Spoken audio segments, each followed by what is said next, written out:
Baik teman-teman semuanya, kita ketemu lagi dengan Mas Riko Hutama. Banyak teman-teman yang akhir-akhir ini minta tolong hadirkan Mas Riko kembali gitu ya. Dan sekarang kita udah bersama beliau. Kita akan ngobrol-ngobrol lagi tentang banyak hal teman-teman ya. Jadi ketika aku keliling gitu Mas Riko, banyak guru-guru spiritual yang meyakini bahwa memang kelahiran kembali itu ada gitu. Artinya, oh ini jiwanya old soul. Ini pernah hidup di masa lampau. Buktinya ada deja vu.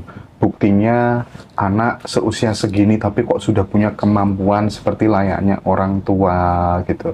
Itu kemudian menjadi salah satu variabel-variabel yang kemudian mereka mengambil sebuah konklusi bahwa reinkarnasi atau kelahiran kembali itu memang benar-benar ada gitu. Tapi kalau memang reinkarnasi itu ada, kenapa jumlah manusia di bumi ini kok semakin hari semakin bertambah juga gitu. Nah, dalam perspektif kesadaran seperti apa Mas Riko penjelasannya? Oke, jadi gini. Kita ambil dari perspektif ombak dulu lah. Ketika ombak itu naik kan hidupkan berarti kan. Kemudian tenggelamnya ombak kan memicu ombak lain muncul. Benar atau enggak? Ya kan? Tapi kalau kita lihat dari keseluruhan laut, ombak ada nggak asli? Enggak. Nggak ada kan? Cuma gerakan dari keseluruhan lautan. Nah, gerakan dari keseluruhan lautan. Gerakan dari air kan? Nah, kalau kita tinjau dari sudut ombak ya bisa dikatakan ada, ya kan? Tapi kalau kita benar-benar mengalami kesadaran, benar-benar mengalami stay sebagai lautan, ya nggak ada. Makanya Yesus, bahkan mungkin Ramana bilang tentang alfa dan omega, tak berawal dan tak berakhir. Bahkan Yesus sempat bilang, aku ada jauh sebelum Abraham lahir, ya kan? Dan aku akan tetap ada bahkan setelah manusia terakhir mati.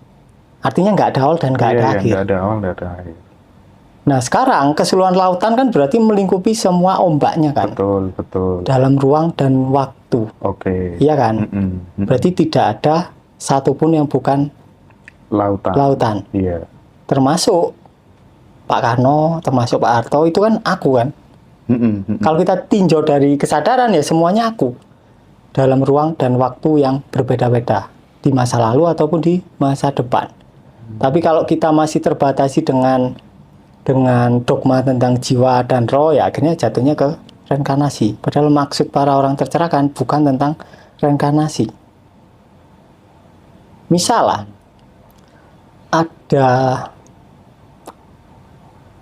misal Mas Hendra waktu kecil belum diajari tentang agama, belum ada ajaran tentang roh. Semen tahu nggak tentang roh? Nggak tahu. Nggak ada kan? Hidup semen lebih bahagia nggak? Iya, karena nggak ada konsep. Ringan kan? Karena nggak ada konsep.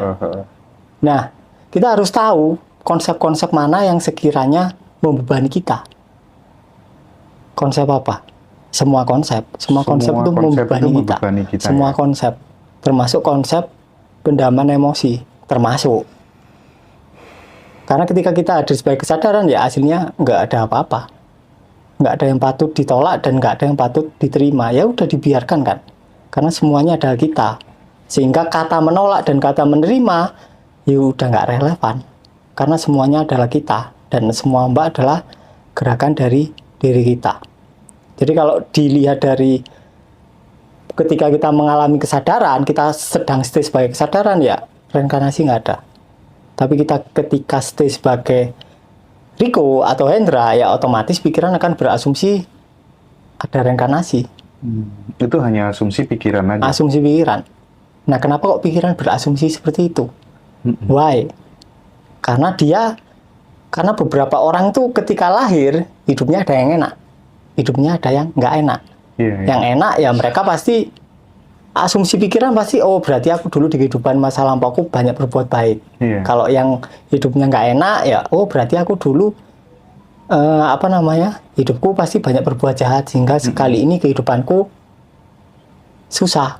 Nah itu kan cuma asumsi pikiran kan, karena dia tidak tahu apa yang sebenarnya sedang terjadi. Nah, itu yang perlu kita kulik. Kenapa kok orang susah dan akhirnya tetap susah? Ya kan? Lahir susah atau bahagia kan itu orang tua kita kan, tergantung orang tua kita. Tapi setelah kita tumbuh dewasa, itu sepenuhnya tanggung jawab kita. Itulah maknanya kelahiran kedua. Kita dengan sengaja memilih identitas yang kita mau. Kelahiran kedua ya ketika kita hadir di bumi ini, di dunia ini. Kita mengganti identitas itu maksudnya kelahiran kedua. Kelahiran pertama kan kita ketika lahir kan. Kita lahir dari bapak ibu kan. Yeah. Kita kan nggak bisa milih nih bapaknya siapa, ibunya siapa. Kalau bisa milih kan enak kan.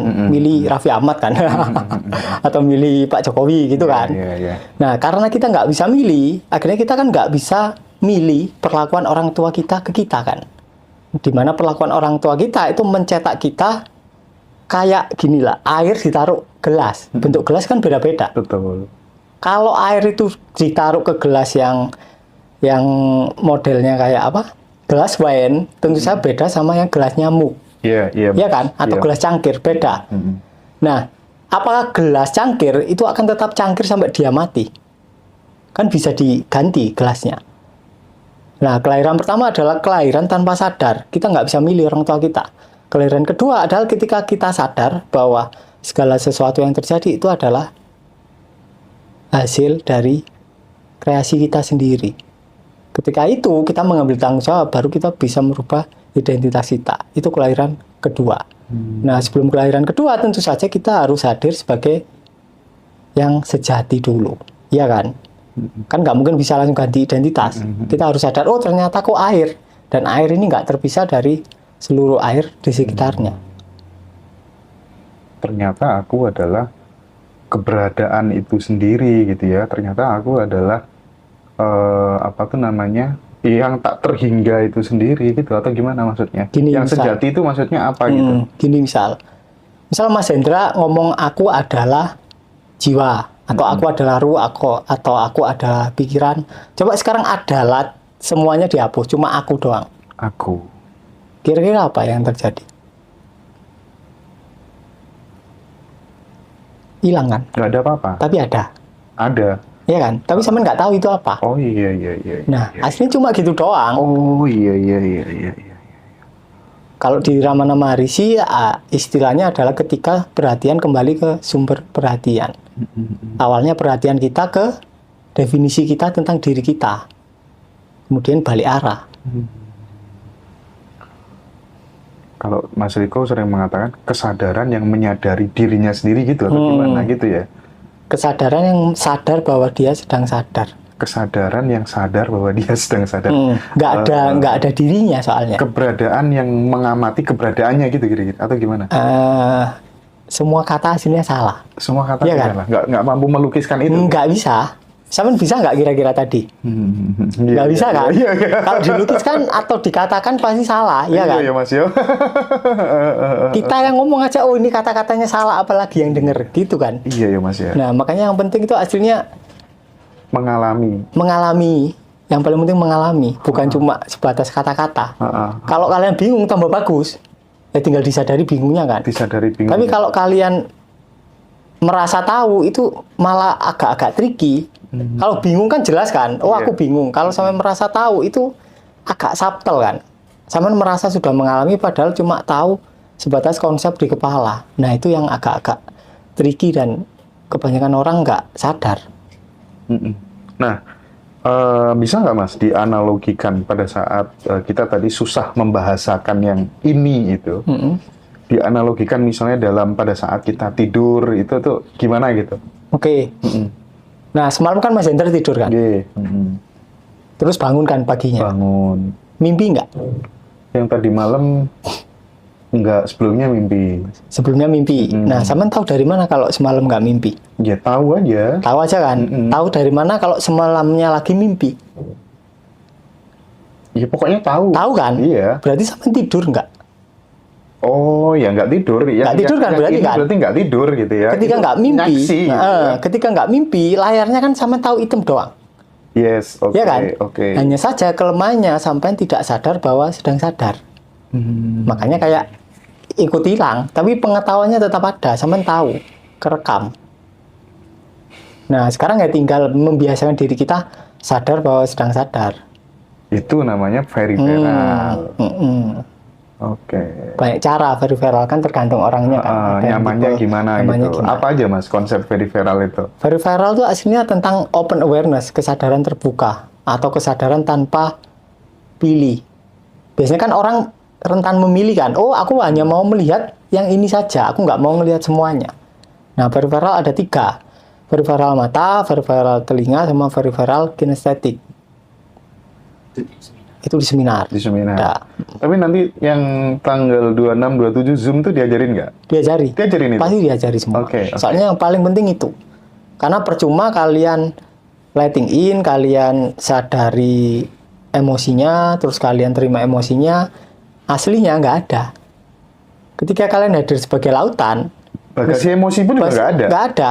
Misal semalam lah, semen kan nggak mimpi kan, nggak ada tayangan apapun kan. Iya. Emosinya ada nggak?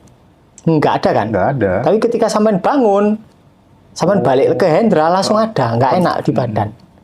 Tapi 5 detik setelah sampean bangun, sebelum sampean teridentifikasi dengan hendra, ada nggak emosi? Nggak ada. Bahkan sampean nggak iling kalau sampean namanya hendra, iya kan? Iya benar. Nah, ketika sampean bangun, 5 detik sampean langsung pakai baju sirah yang bernama hendra. Perang. Buat survival, ya kan? Buat bertahan hidup. Nah itu. Iya. Padahal kehidupan itu bukan hanya sebatas survival. Kehidupan adalah perayaan. Ketika kita bisa hadir sepenuhnya sebagai kesadaran. Nah, ketika kita hadir sebagai kesadaran, otomatis kita juga tetap perlu identitas manusia. Jadi ganda. Identitas kita itu sebagai kesadaran, tapi juga sekaligus sebagai manusia. Jadi ganda.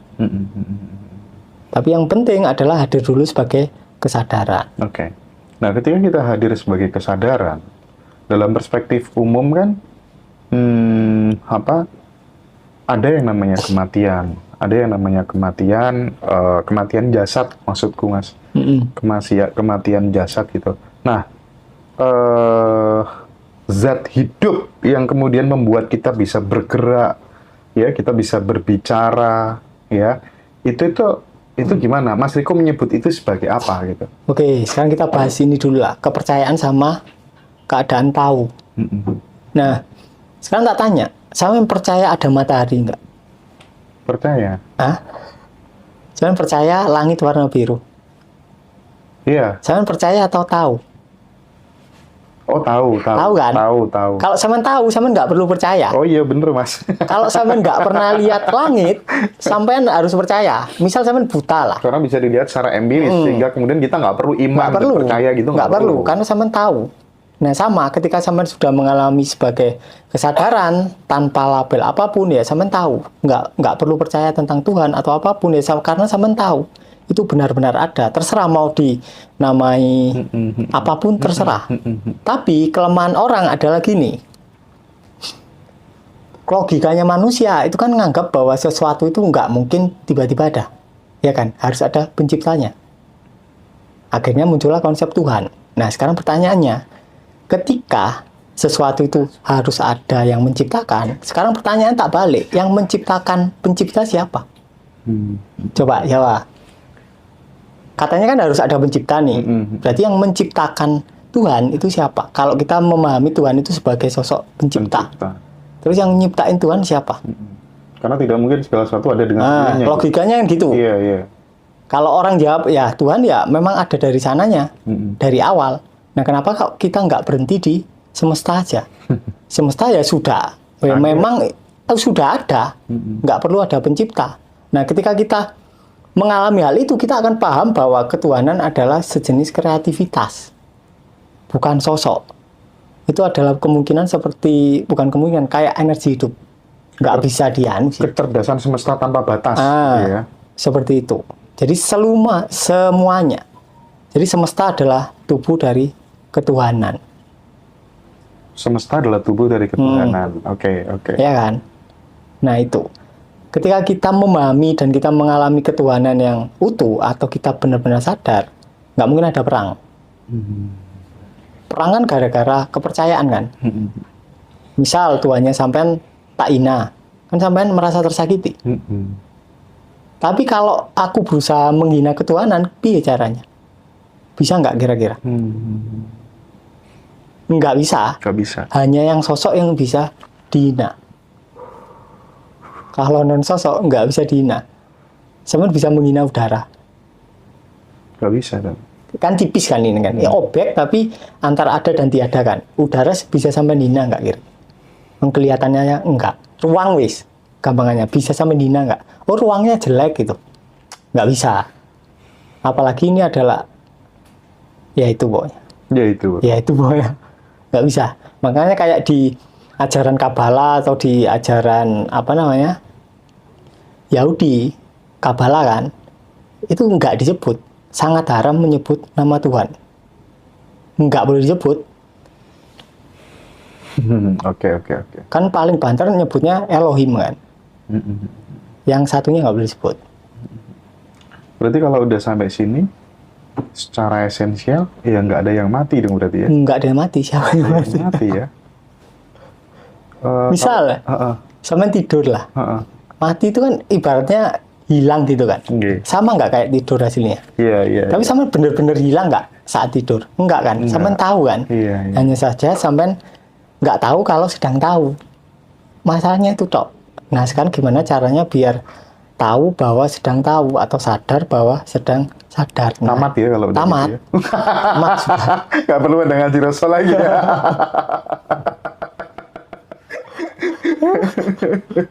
Mas ya kalau kemudian kita udah enjoy selalu stay di situ berarti ya bojomu bojoku, mobilmu mobilku, duitmu duitku loh mas. Ya benar. Iya. Tapi dalam artian ketika sampean sadar, sampean sudah tidak teridentifikasi sama fisik ini. Iya. Otomatis ya semuanya aku. Bahkan mobil nggak bisa dilabeli sebagai mobil, bener nggak? Semuanya aku ya.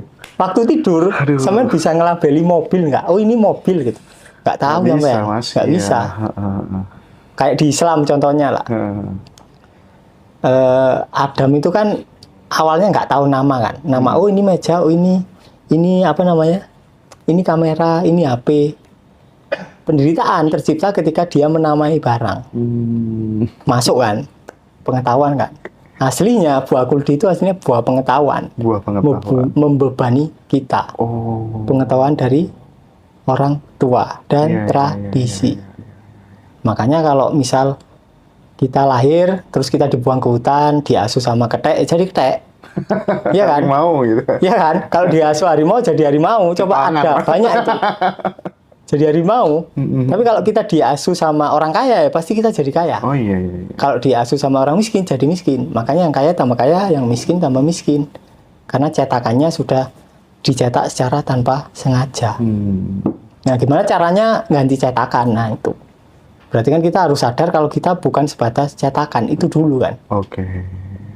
Kalau teman-teman pengen ganti cetakan, pengen ganti identitas, pengen mengalami kelahiran kedua, bahasanya Mas Riko, silakan teman-teman hadir di acara Zoom nanti di tanggal 26-27 ya Mas Joko ya. Zoom 2 hari teman-teman. Silakan di situ nanti aku recommended banget. Kenapa aku rekom? Karena Mas Riko after bikin acara itu nggak langsung ditinggal, tapi benar-benar ditemani, diasuh, ya, diasah, asuh, pokoknya itu secara konsisten 24 jam di grup, dan itu menurutku satu-satunya pelatihan yang diselenggarakan Ngaji Roso yang sangat intensif. Teman-teman benar-benar ditemani ya untuk belajar sampai bisa.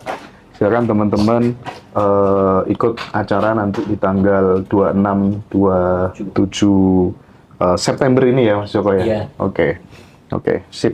Tapi gawat ini pengetahuannya Mas Riko ini kalau didengar Habib Bahar gitu kira-kira ya. Jadi, wah ini pokoknya keren banget ya. Penyaksi yang menyaksikan dirinya sebagai penyaksi gitu kira-kira. Piye gitu membahasakan kira-kira ya. Itu dibahasakan. Bingung. Iya, bingung gitu ya. Oke.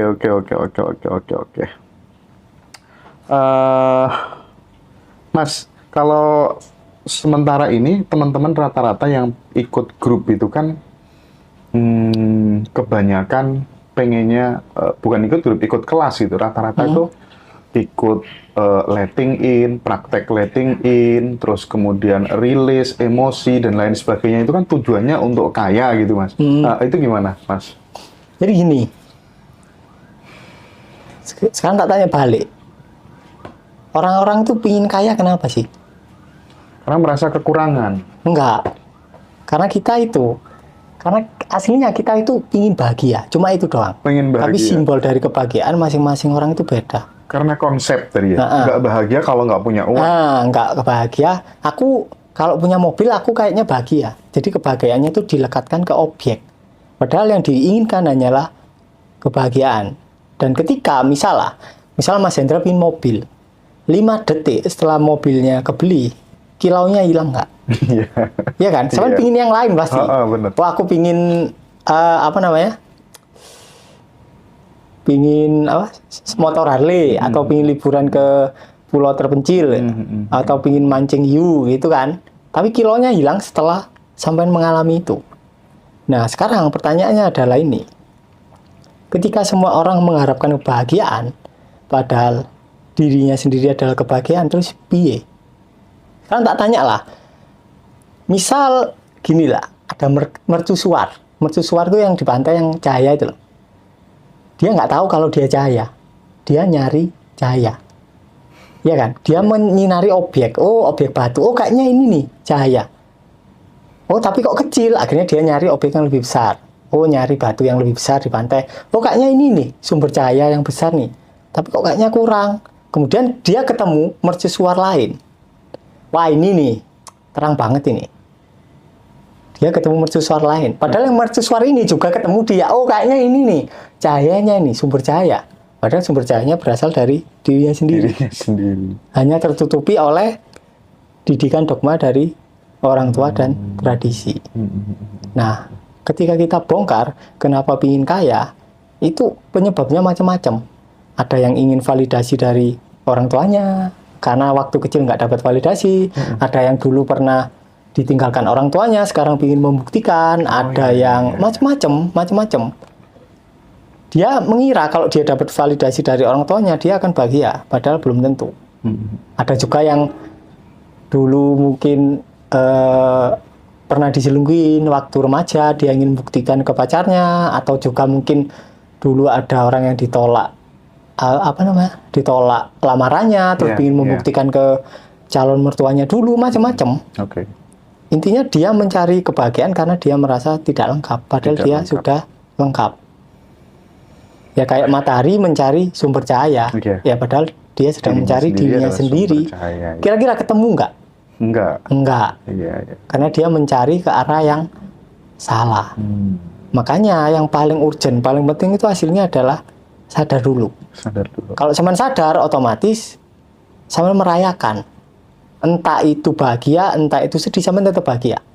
Kalaupun ada tayangan kesedihan, sampean tetap bahagia, sampean tetap merayakan kesedihan itu. Nah, di situ pasti hal-hal baik akan muncul. Walaupun nggak muncul, sampean tetap bahagia. Dan kemungkinan besar pasti muncul. Apa yang selama ini sampean simbolkan sebagai kekayaan, sebagai kebahagiaan, itu biasanya muncul ketika kita sudah nggak pingin. Asik gitu ya. Contoh lah, Om Joko lah. Om Joko pingin Serena. Ketika dia sudah nggak pingin, tiba-tiba kebeli. Atau misal ada yang orang Kediri ya. Bunuh orang Kediri, alumni. Nah, ketika dia pingin warungnya rame, otomatis kan dia karena merasa dia tidak bahagia kalau warungnya sepi. Nah, akhirnya dia sadari tidak rasa nggak nyamannya. Ketika rasa nggak nyaman disadari, akhirnya pelan-pelan dia ada sebagai kesadaran. Dan dia semakin bahagia. Warungnya sekarang rame, antri. Pegawainya sudah piro jari 11-an. Awalnya nggak ada. Ya kayak gitu-gitulah. Urusan material kan aslinya nggak terpisah sama spiritual, cuma dipisahkan sama konsep kepala kita. Hasilnya satu. Kalau kalian sudah ada sebagai kesadaran, ya pasti hidup kalian lebih baik.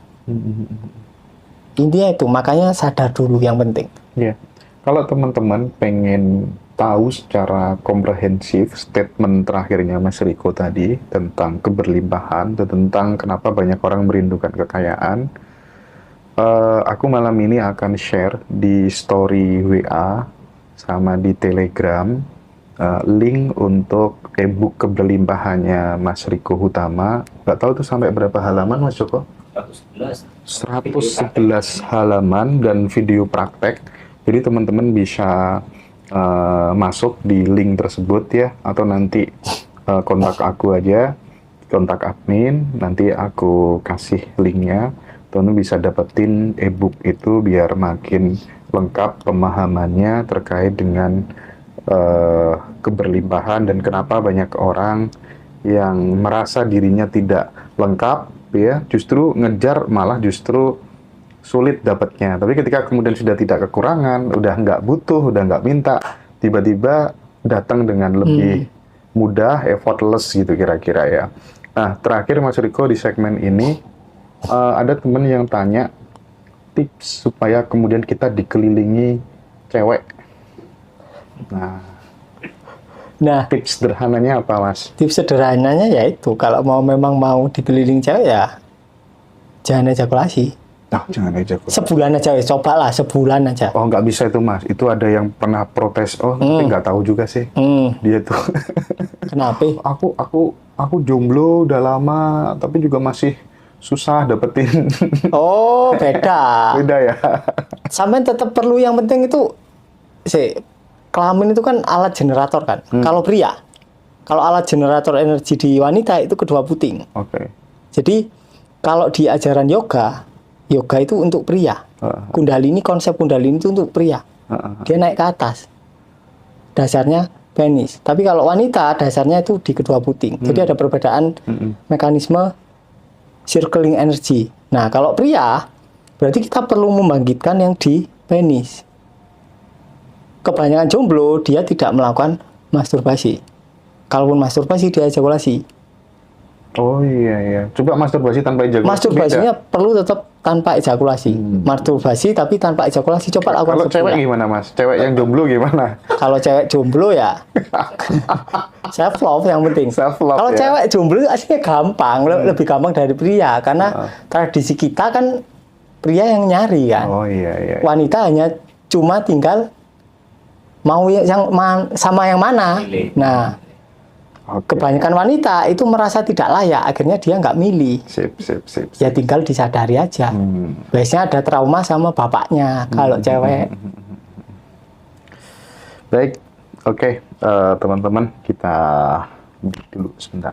Tadi kan sempat mengatakan bahwa ketika anak kemudian itu diasuh sama seekor monyet, kemungkinan besar dia akan gaya hidupnya akan seperti monyet. Begitu pula ketika diasuh sama keluarga yang mentalnya miskin, sangat besar kemungkinan dia ke depan akan terlahir menjadi orang yang miskin pula. Sebaliknya ketika diasuh Raffi Ahmad, ya, maka karena dia orang kaya secara materi, ya, secara finansial, maka sangat besar kemungkinan dia juga bakal lahir jadi orang yang kaya juga, karena itu kaitannya sama program-program belief yang ada di dalam kepalanya gitu, yang itu kemudian memudahkan dia untuk ada DNA atau warisan DNA kaya dan lain sebagainya gitu ya.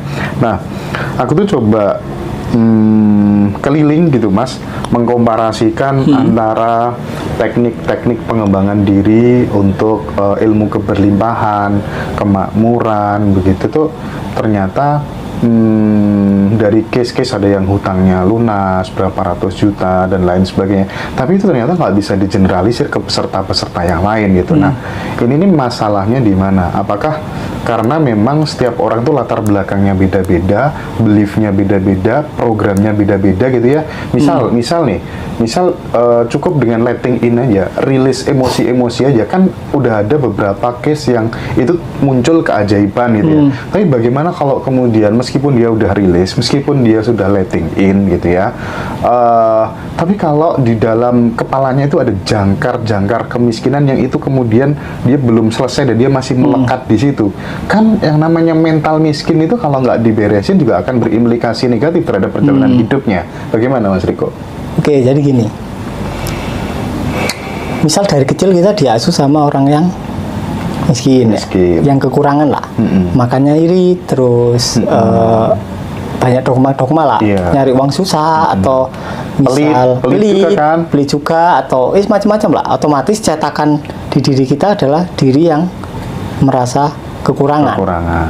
Nah, ketika kita merasa kekurangan, ketika identitas kita merasa kekurangan, emosi sama pikiran juga sejenis itulah pasti. Rasa bersalah, terus rasa sedih, rasa kekurangan, dan lain-lain. Pikirannya juga kayak gitulah, narasinya. Kemudian, karena kita merasa kekurangan, kita bereaksi. Iya kan? Mungkin kita bereaksi dengan ngerokok. Mungkin kita bereaksi dengan, meditasi. Mungkin kita bereaksi dengan cara bermanifestasi. Mungkin kita bereaksi dengan cara beribadah. Apapun lah reaksinya. Sekarang tak tanya, ketika kita bereaksi, berarti kita menganggap bahwa identitas diri kita nyata dong. Benar nggak? Misal sampean merasa kekurangan nih, rasanya kan nggak enak kan, rasa kekurangan itu kan, ada ketakutan, ada kesedihan, gabung nggak jadi satu gestalt.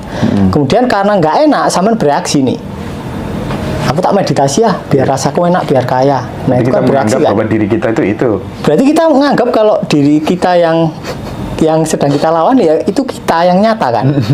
Berarti apapun reaksi kita justru semakin menguatkan diri palsu kita. Entahlah reaksinya, entah dengan cara letting in, entah dengan cara letting go.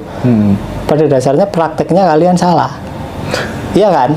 Karena sebagai reaksi. Makanya seringkali tak bilang sadari aja. Letting in benar ketika sampean hanya sebatas menyadari tanpa bereaksi. Biarkan. Berarti kalau kemudian aku agak berpikir agak kritis gitu, berarti letting in tuh bisa jadi juga kita lari dari masalah dong. Karena itu butuh effort. Bisa jadi. Iya kan? Makanya yang pusat dari letting in itu sebetulnya peripheral. Bukan ke melenyapkan pendaman emosi, karena hasilnya nggak ada yang dilenyapkan. Kita itu nyapu tapi hasilnya nggak ada kotorannya.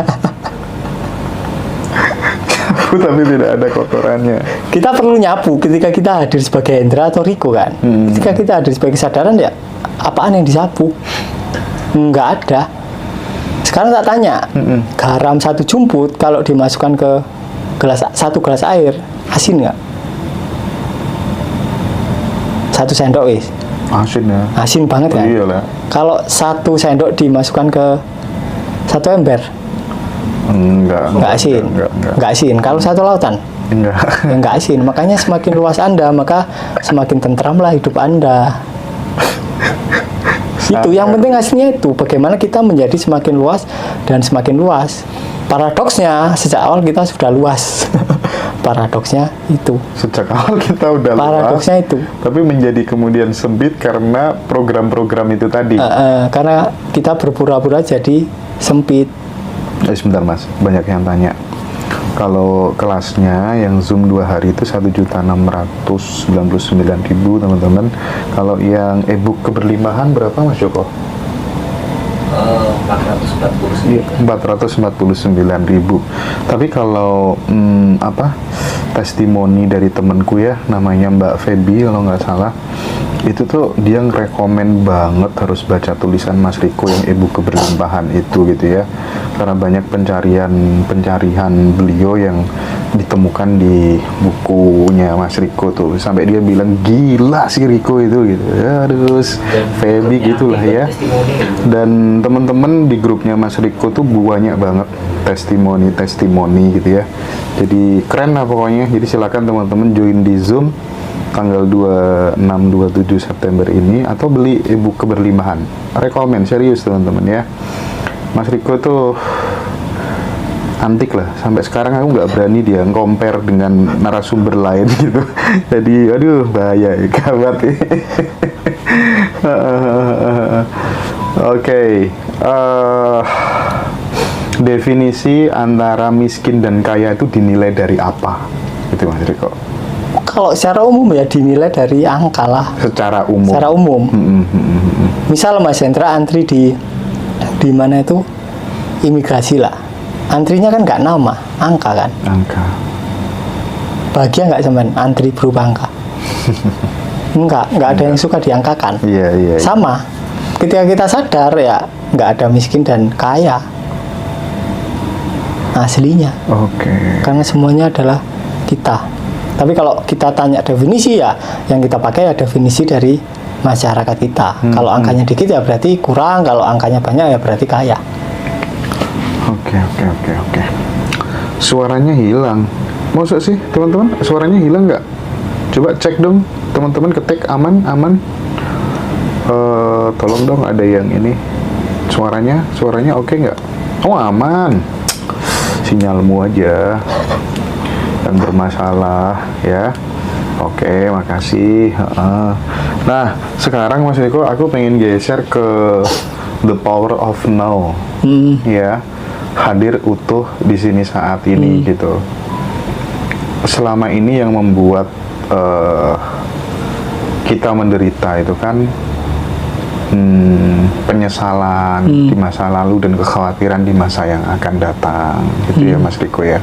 Nah, kaitannya sama hadir penuh di sini saat ini dengan periferal itu apa Mas Riko? Kaitannya dengan periferal ya itu. Misal gini, satu ruangan itu ada 12 pintu. Mau sampai pakai pintu manapun sampai di ruangan yang sama. Cuma beda pintu doang. Nggak apa-apa, it's okay. Tapi kebanyakan dari kita, kalau di Power of Now kan orang menderita itu kalau pikirannya lari ke masa depan kan, atau pikirannya flashback ke masa lalu. Nah, triknya di situ. Ketika kita dapat konsep kalau memikirkan masa depan itu derita, flashback ke masa lalu derita, trikinya kira-kira apa? Kita akan berusaha. Effort banget untuk benar-benar hadir di sini. Effort. Nah, sekarang tak tanya, ketika sampean bayangin masa depan, sampean bayanginnya di mana? Di sini kan? Di sini. Saat ini kan? Ketika sampean flashback ke masa lalu, sampean di sini saat ini. Di sini kan? Aslinya kan nggak begitu. Berarti masa depan dan masa lalu ilusi gitu ya, ilusi, dalam perspektif kesadaran gitu ya. Karena masa lalu pun juga masa sekarang yang terjadi di masa lalu gitu kira-kira kan? ya. Sampean bayanginnya kan tetap harus di sini, nggak mungkin di masa lalu sampean ke masa lalu. Oke. Tapi ketika kita dapat konsep ya kamu harus ada di sini saat ini, sampean pasti effort banget. Ketika pikiran kita lari ke masa depan, alih-alih sampean menyadari pikiran yang lari, sampean ngelawan, balikin ke sini. Iya ya Mas. Ini tambah rame, pasti tambah rame. Trikinya di situ. Makanya penting bagi kita itu, arti dari kesadaran itu adalah kondisi santai. Selama ada usaha berarti kita tidak sedang santai, apalagi usahanya double, ya kan? Santai Mas ya. Double kan itu kan, kalau misal pikiran ini kan sedang berusaha ke masa depan, terus kita lawan balik ya usahanya kan double. Berarti nggak perlu kita kemudian harus pokoknya ngelakuin apa-apa, nggak boleh multitasking gitu ya. Kadang kan pokoknya makan ya hadir penuh, makan nggak boleh sambil HP-nan, nggak boleh sambil nyetir ya nyetir, nggak usah dengerin musik, nggak boleh sambil teleponan segala macam. Itu ketika kemudian kita udah stay di kesadaran periferal, itu nggak perlu konsep kayak gitu. Nggak perlu. Sampai mau makan sambil ngerokok kan sama tetap sadar dua-duanya, bisa aja kan, fleksibel kan, expand kan. Iya. Misal sampean nyetir mobil sama musikan, nah sampean tetap nyetir mobil sambil musikan, sadar semuanya nggak ada masalah. Seremek kabeh Pak, nih carane Pak. Nggak ada masalah kan? Mau sampai misalnya lagi ngomong sama aku sambil rokokan, nggak ada masalah juga. Tapi karena ada dogma dari luar, kalau lagi ngomong sama orang nggak boleh sambil HP-an, nggak boleh sambil rokokan, ya kitanya yang tersinggung. Sampai biasa aja padahal. Kalau sebelum waktu kecil nggak ada dogma sopan santun, ya biasa aja. Sampai nggak akan tertrigger. Tapi kalau secara normatif katanya misalnya kayak anak kecil gitu ngelakuin apa-apa, kalau nggak kemudian dibiasakan fokus gitu ya, misalnya makan ya sambil makan aja, fokus hadir di sini saat makan gitu, itu katanya nanti kalau besar gampang ke distract gitu. Itu gimana Mas dengan konsep itu Mas? Sampai gampang ke distract karena terbiasa fokus. Iya kan, over fokus kan. Iya. Contoh gini lah, kondisi fokus itu kondisi apa sih? kita ke satu objek dong kan. Iya. Berarti kan kita maksain kan. Iya, aku lek krungu arek-arek apa klotak kudu ngamplengi kabeh Nah, iya kan? kita ngobrol ngene. Iya kan? Kudu tak sapu kabeh. Padahal kan biasa aja Iya, kan. iya. Nah, sekarang tak tanya, kondisi fokus itu gelombang otak kita ada di mana? Beta kan. Beta. Gelombang yang itu sangat sangat aktif. Nah, ketika gelombang beta berarti sistem saraf otonom kita yang aktif apa? Simpatik kan, sistem untuk bertahan hidup. Kira-kira hormonnya hormon apa? Kortisol sama adrenalin. Kayak lagi dikejar hewan buas. Nah, sekarang tak tanya, kalau sampean dikejar hewan buas 10 menit capek nggak? Capek kan? Iya. Kalau sehari? Tambah nemen. 10 tahun bongko sudah penyakit tok pasti. Hasilnya yang nolong orang-orang yang masyarakat kita saat ini itu adalah tidur. Dengan tidur sampean jatuh ke delta, sampean expand, regenerasi sel. Bayangin orang nggak tidur lah 3 hari, capek pasti. Lebih capekan orang yang nggak tidur daripada orang nggak makan. Tidur mati ya. Mati pasti. Kalau nggak makan 14 hari kemungkinan masih hidup asal dia minum. Tapi kalau nggak tidur gila pasti. Habis gila dia mati. Nah, ketika kalian nggak fokus, tapi fokus ke semuanya, ya otomatis gelombangnya ada di antara alfa theta. Itu kita bahas lengkap di itu nanti webinar. Di webinar Panjang ya teman-teman ya. Nanti kalau pengen tahu detailnya silahkan teman-teman join webinar.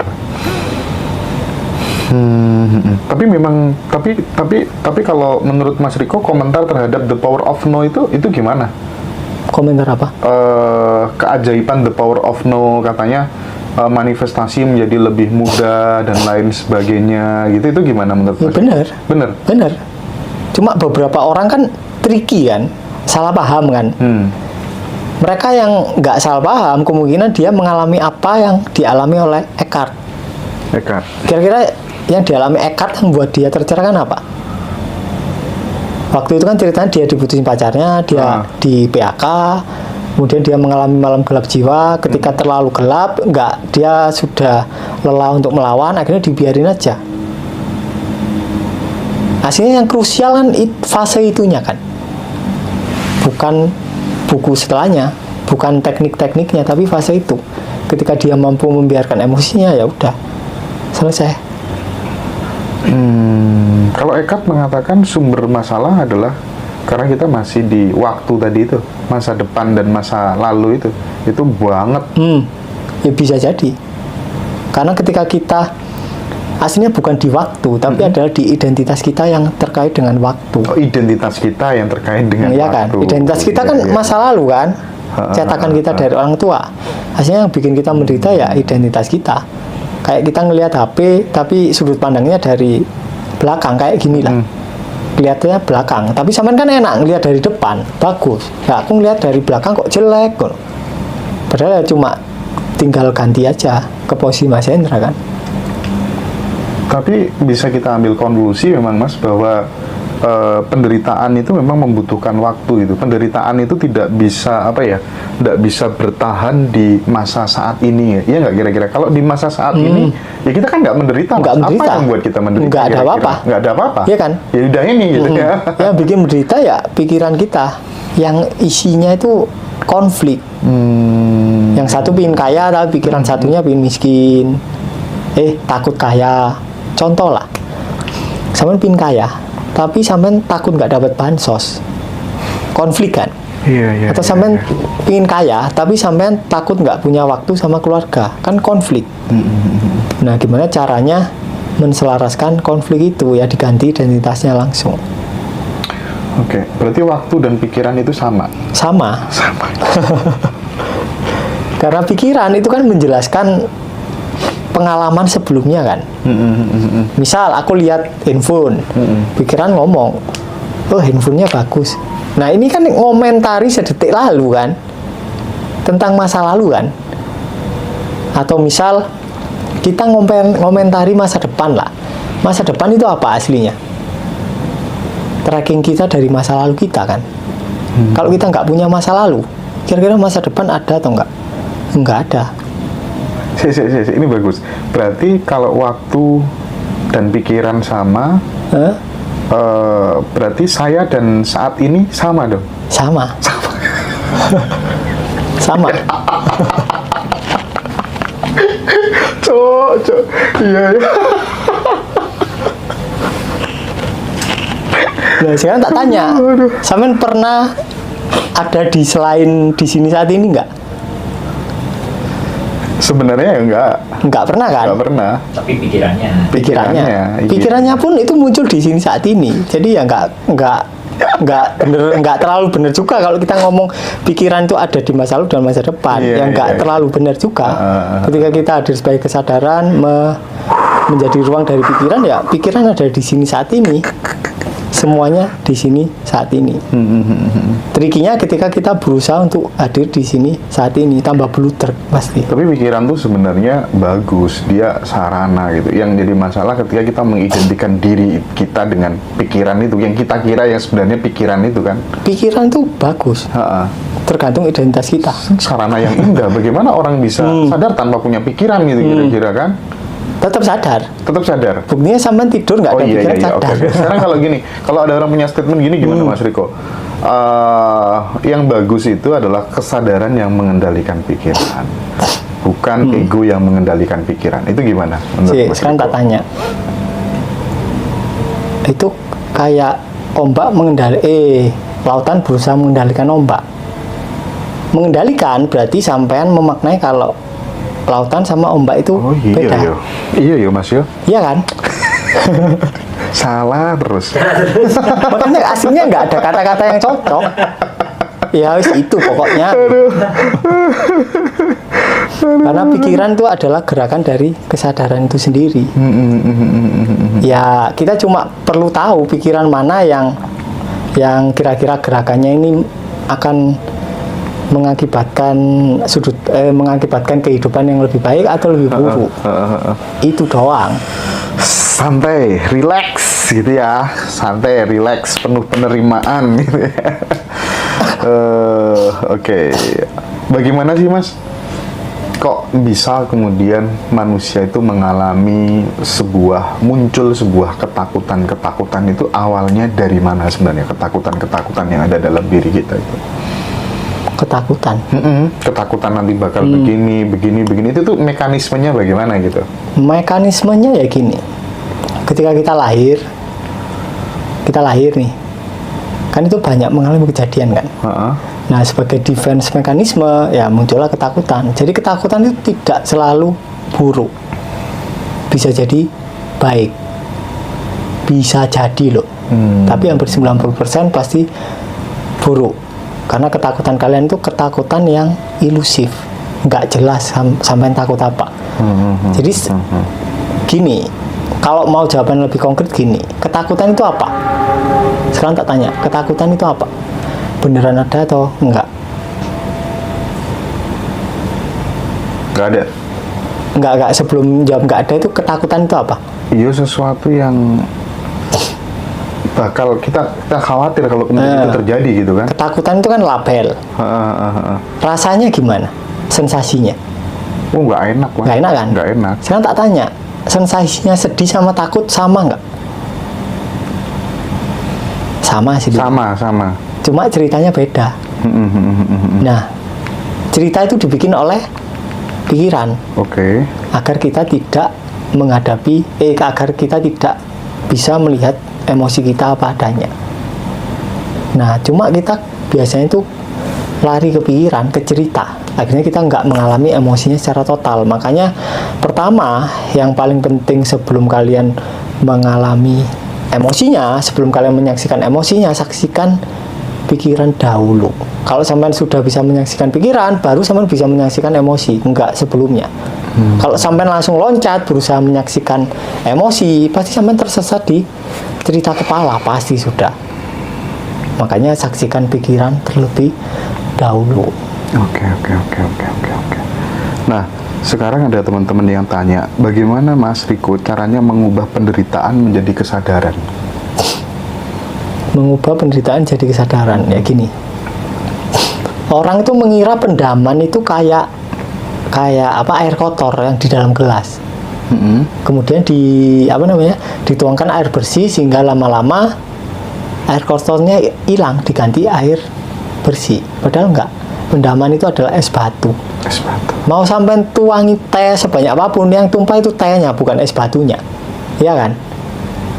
Tapi kalau es batunya dibiarin, dia cair sendiri. Jadi pendaman itu es batu. Apa yang dianggap cakra oleh orang-orang itu adalah es batu. Es batu Dibiarkan. Dibiarkan. Dibiarkan. Sangar men, sangar. Karena semua reaksi justru mengabadikan identitas kalian. Oh iya, Mas Riko pernah berkata, hidup hanyalah sandiwara ketuhanan yang berpura-pura jadi manusia, tumbuhan, hewan, dan lainnya. Gitu ya, Mas? Ya benar. Nyata itu ya? Nyata. Bersandiwara kita sedang. Iya. Dirinya yang bersandiwara sendiri gitu ya. Hidup adalah sandiwara ketuhanan yang berpura-pura jadi manusia, Ya sama tumbuhan, kayak hewan. layar bioskop lah. Kan ada layarnya kan satu, tapi dia pura-pura jadi karakter utama, karakter sampingan, berpura-pura jadi gunung di dalam film itu dan lain-lain. Padahal ya hasilnya nggak ada semua kan. Setelah filmnya selesai, 2 jam selesai nih, layarnya ikut hilang nggak? Enggak kan? Enggak. Selama filmnya ada, layarnya hilang nggak?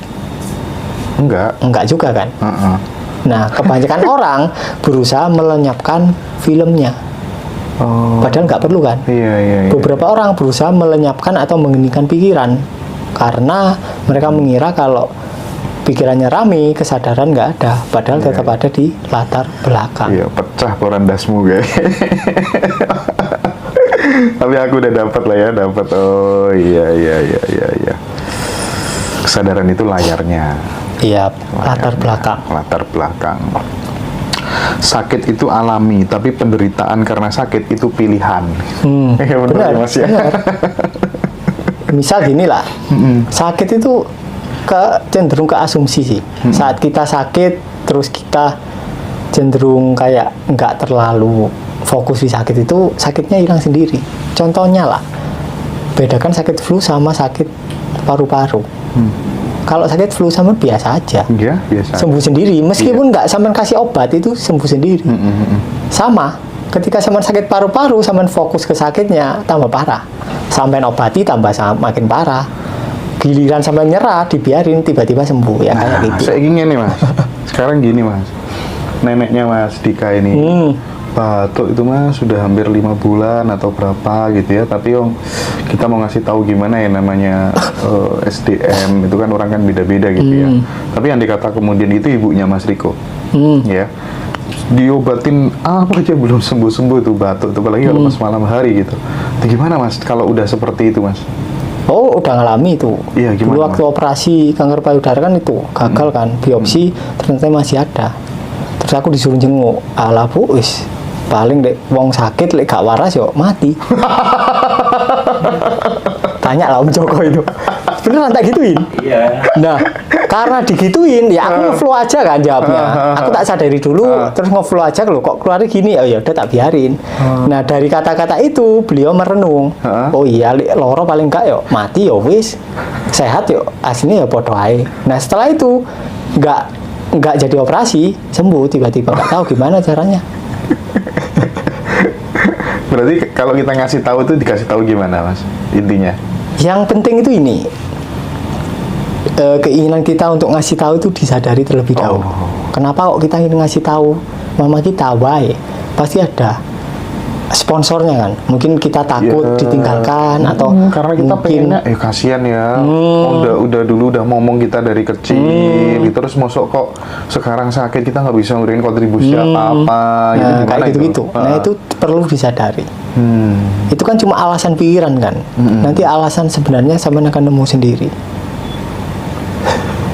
Dan tiap orang beda. Ketika itu sudah ketemu, sudah disadari, nanti nge-flow sendiri.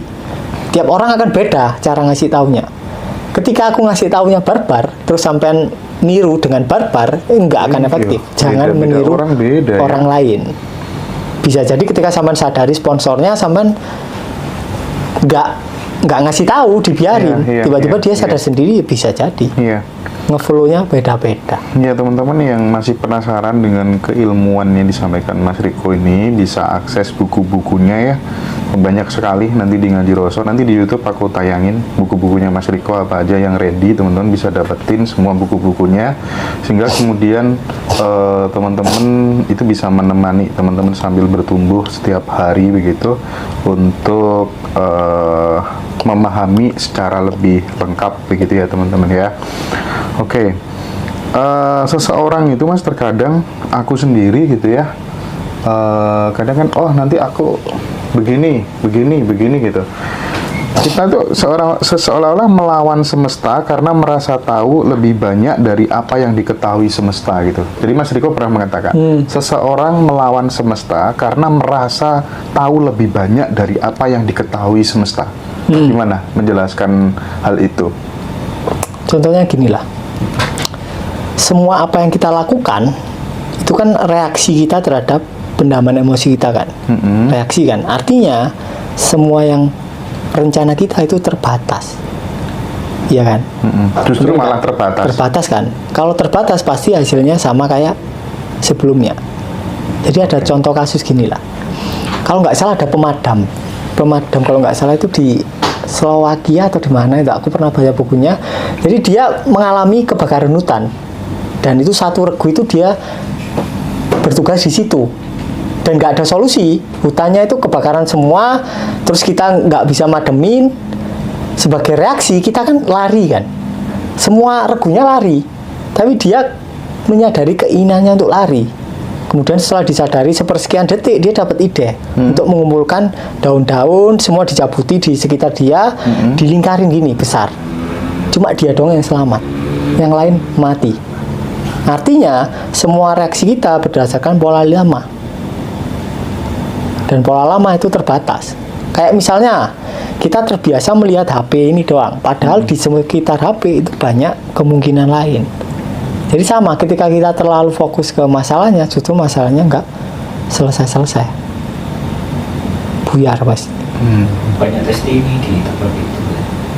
Tes apa? Testimoni ketika nggak lari malah selesai. Oh ya, ketika nggak lari malah selesai. Ada yang kasus mana itu yang di bank itu? Ya di bank. Oh iya, di banyak tuh Mas Permana. Di bank itu ada orang, dia kerja sebagai manajer, terus utang ya, kliennya utang ya, berapa? 7 ya?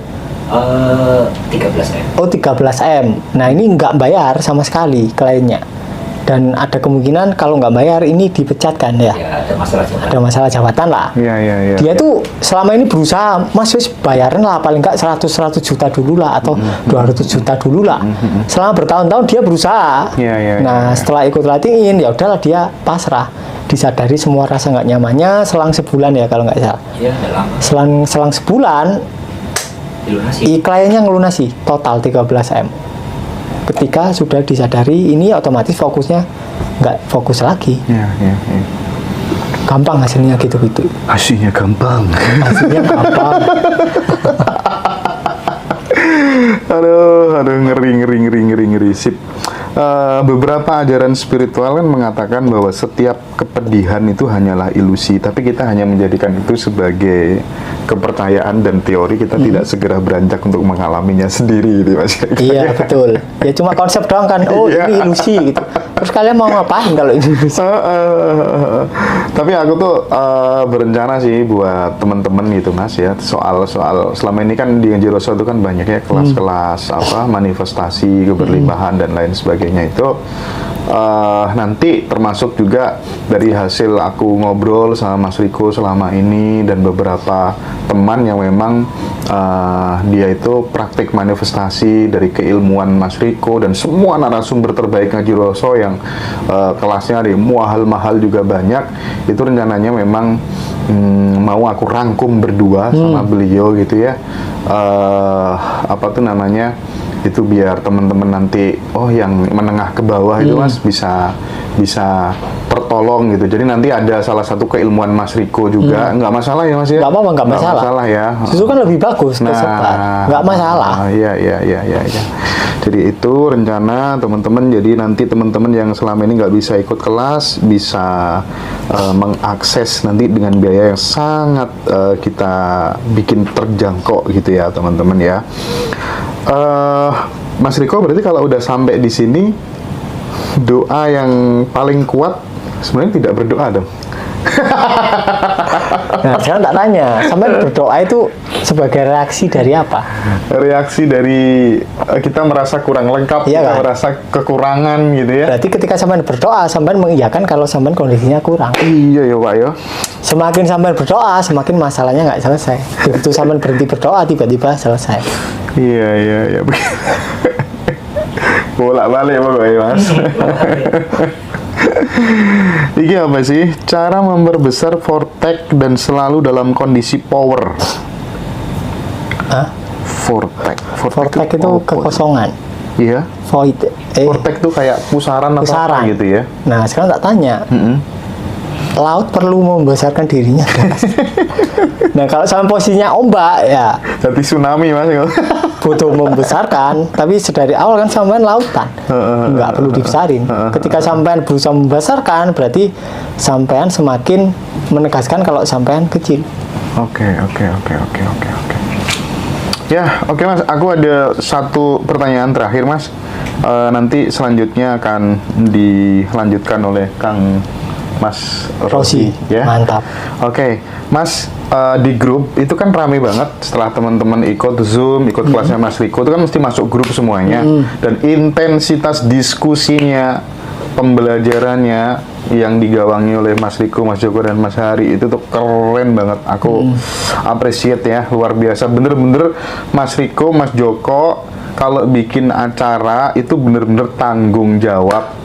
Tidak kemudian teman-teman selesai habis acara bayar udah enggak teman-teman, serius. Di situ tuh rame banget teman-teman tentang the power of rebahan. Nah, itu filosofinya apa sih Mas? Nah, The power of rebahan itu. kan tak tanya lah. Misal zaman dulu Mas Hendra masih kerja lah misal, terus putus dari pacarnya, sedih kan aslinya kan? Sedih tapi ya gak Sedih, suwe, kan? Pak. Misal hari ini lagi sedih lah. Golek mana ya sih? Stoknya kan masih banyak kayaknya ya. Enggak, maksudnya misal besoknya kerja, tapi sampai lagi sedih nih. Kira-kira sampai pasang wajah sedih nggak kira-kira? Iyalah. Sampai meeting sama bos nih, Enggak produktif lah, gak karu-karuan sampai perasaannya. pasang wajah sedih nggak kira-kira? Oh enggak lah. Ketemu bos, Enggak lah. pasti pasang senyum bahagia dong. Smile eyes, smile. Iya kan? Iya. Berpura-pura kan? Bermuka Kalau ganda. misalnya sampean sekarang natural state-nya itu sedih, sampean ketemu ya atau enggak lah, natural state-nya sampean lagi marah lah. Terus sampean ketemu temennya temen lama mau utang. Kira-kira sampean pasang wajah apa kira? Melas nggak kira? Biar nggak diutangi. Iya. Iya kan? Iya. Berarti di keseharian kalian interaksi sama orang sekitar kalian tuh pasang topeng terus. Nah, ketika rebahan, topeng-topeng itu pelan-pelan kebuka, state aslinya kesibak. Ketika kesibak, ya dibiarin. Gitu doang hasilnya. The power of rebahan. Banyak Iya. nggak yang mengalami keajaiban dengan rebahan itu? Banyak. Lupa Apa gue. ya, Mas? Nggak Siapa? mudah. Hah? Tapi nggak mudah ya? Nah, rebahan karek ngene aja Mas lo. Iya coba. Itu guling kanan kiri itu kan rasa nggak nyaman. Oh, ngono ya maksudnya ya. Oh iya, pawok dapat mobil ya? Iya. Pawok dapat mobil. Oh, Ada yang keren ya. dapat istri, Rebahan gitu. macam-macam lah. Ada yang rebahan terus bablas, ada. Gas turun. Ya, teman-teman semua, aku pikir udah cukup dialogku sama Mas Riko, nanti dilanjut sama Mas Rozi. Sekali lagi aku ngingetin, serius teman-teman bisa join Zoom nanti tanggal 26, 27 September ya. 2 hari itu Zoom-nya, 2 malam ya. Terus kemudian nanti teman-teman akan dibimbing di grup. Yang kedua, teman-teman yang butuh buku-bukunya Mas Riko silakan japri aja. Di bio TikTok ada kontaknya. Terus, nah itu tuh malam ini aku share di story WA di Roso sama di Telegram nanti link untuk ngedapetin ebook keberlimpahan yang sangat direkomendasikan oleh Mbak Feby. Aku juga sangat recommended banget tentang hal itu, tentang ebook keberlimpahan itu ya. Baik, terima kasih banyak Mas Riko, dari saya Sama-sama. cukup ya. Nanti dilanjut sama Mas Rozi.